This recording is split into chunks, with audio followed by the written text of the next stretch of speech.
warahmatullahi wabarakatuh. Saya Dr. Bidin bin Yatim daripada DRB Harum Manis. Hari ini saya akan membincangkan tentang pemangkasan pokok harum manis. Tool asas yang perlu ada untuk pemangkasan ini ialah cutter dan juga tangga. Bagi mengoptimumkan pencahayaan, kita memilih untuk memotong dahan-dahan yang masuk ke arah dalam pokok. Dahan ini juga tidak mendapat cukup cahaya, oleh itu kerana dia kena buang. Dahan ini apabila ia berbuah akan menyebabkan buah meleret ke tanah, maka ia perlu dipotong.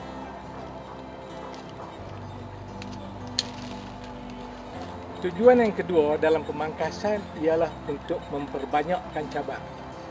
Kalau sekiranya cabang ini dibiarkan ataupun ranting ini dibiarkan, dia hanya akan mengeluarkan 2 ranting, dan daripada setiap ranting ini akan menghasilkan buah. Oleh kerana dia ada 2 saja, maka buah yang ada hanya 2 ataupun 4 biji. Tetapi kalau kita potong di sini, satu dia lebih tinggi, dan apabila dia tinggi, bila potong ranting yang terhasil tidak akan meleret ke bawah. Oleh kerana itu, kita akan potong di sini dengan harapan ia akan menghasilkan 3 ranting baru dan menghasilkan mungkin 6 biji buah. Asas ketiga dalam pemangkasan ialah membuang pucuk-pucuk air.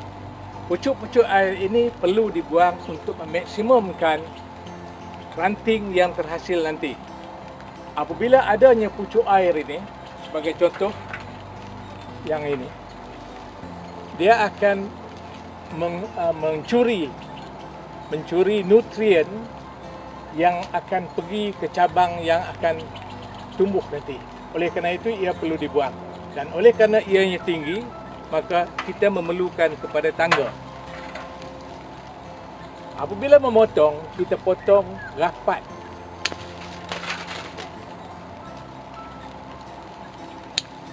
Maka dari sini akan mungkin terhasil 3 ranting baru, dan daripada 3 ranting baru ini akan menghasilkan buah yang lebih banyak daripada yang terhasil apabila kita hanya mempunyai 1 ranting.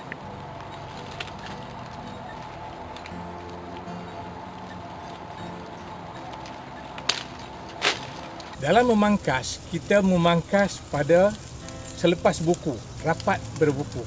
Kita boleh potong di sini, atau di sini, atau di sini. Pertimbangan yang kita buat ialah apabila ranting yang baru ataupun pucuk yang baru tumbuh, buah yang terhasil nanti tidak akan meleret ke tanah. Oleh kerana itu, kita akan memilih buku yang paling tinggi. Tetapi kita perlu memastikan supaya kita ada 2 buku selepas kita potong itu.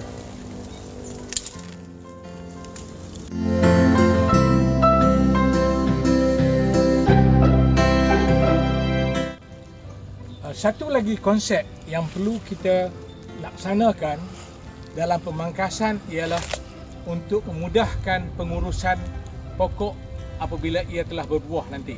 Sebagai contohnya, dahan yang di atas sekali itu terlalu tinggi. Apabila ia berbuah, maka akan berlaku masalah daripada sudut pembungkusan buah, kerana kita memerlukan tangga yang tinggi. Jadi tangga yang tinggi menyebabkan keselamatan pengusaha tidak terjamin. Oleh kerana itu, kita paling tinggi tangga yang kita gunakan ialah tangga setinggi ini, lebih kurang dalam 7 kaki. Tetapi kalau kita guna tangga yang lebih tinggi, dia akan membahayakan kita, para pengusaha. Walaupun dahan ini tinggi, tetapi apabila berbuah nanti, dia akan turun ke bawah. Jadi pengurusan buah itu boleh kita laksanakan kemudian apabila ia turun menjulai ke bawah. Oleh kerana ini terlalu tinggi, maka kita perlu potong.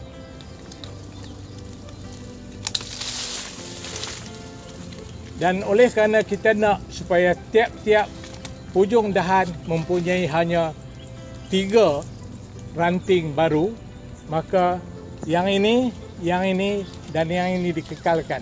Yang ini dipotong kerana dia bentuknya kurang cantik. Dan pastikan bila memotong, kita potong rapat ke dahan.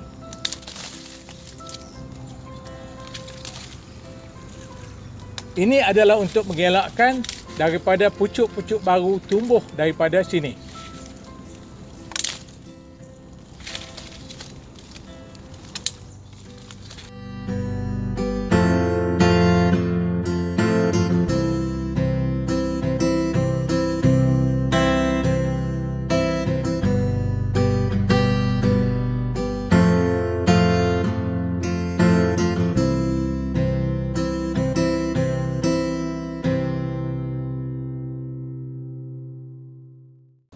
Selepas lebih kurang 2 minggu, kita membuat pemangkasan besar, pokok-pokok akan mula berpucuk.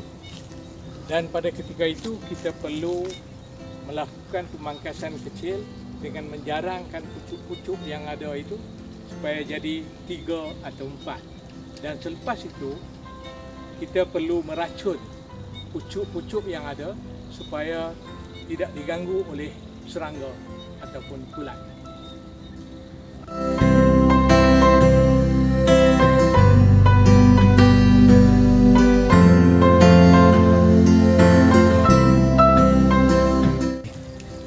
Selepas melakukan pemangkasan besar, kita perlu mengikuti dengan pangkasan-pangkasan kecil, iaitu membuang pucuk-pucuk air.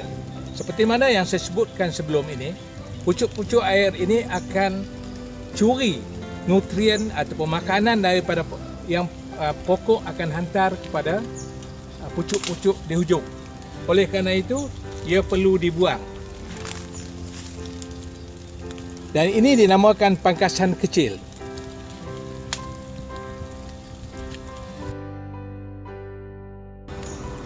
Ranting ini juga mempunyai banyak pucuk yang tumbuh selepas pemangkasan besar. Oleh kerana itu, kita perlu mengurangkan pucuk-pucuk baru yang tumbuh ini dengan memotong mana-mana yang kita tidak kenaki. Antara prinsipnya ialah kita membuang ranting-ranting ataupun pucuk yang masuk ke dalam. Maka ini antaranya.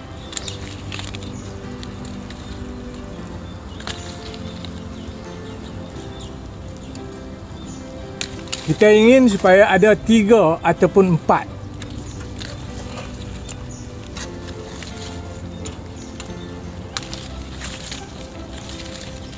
Okey, kita tinggalkan 3 di sini.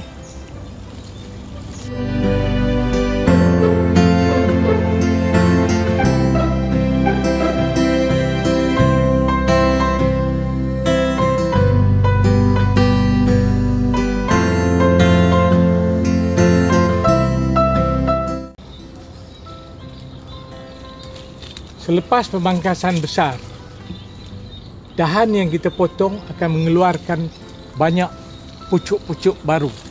Dan pucuk-pucuk yang ada terlalu banyak, maka perlu penjarangan dilakukan. Kita ingin supaya setiap dahan ini mempunyai hanya dalam 4 ataupun 3 pucuk baru.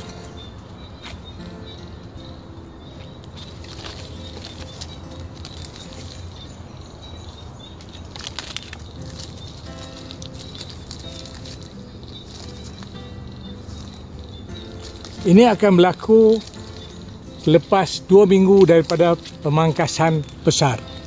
Dan selepas pucuk-pucuk ini dijarangkan, kita perlu mengadakan ataupun kita perlu menyembur racun serangga dan racun kulat supaya pucuk-pucuk ini membesar, menghasilkan lebih banyak buah daripada musim yang lepas.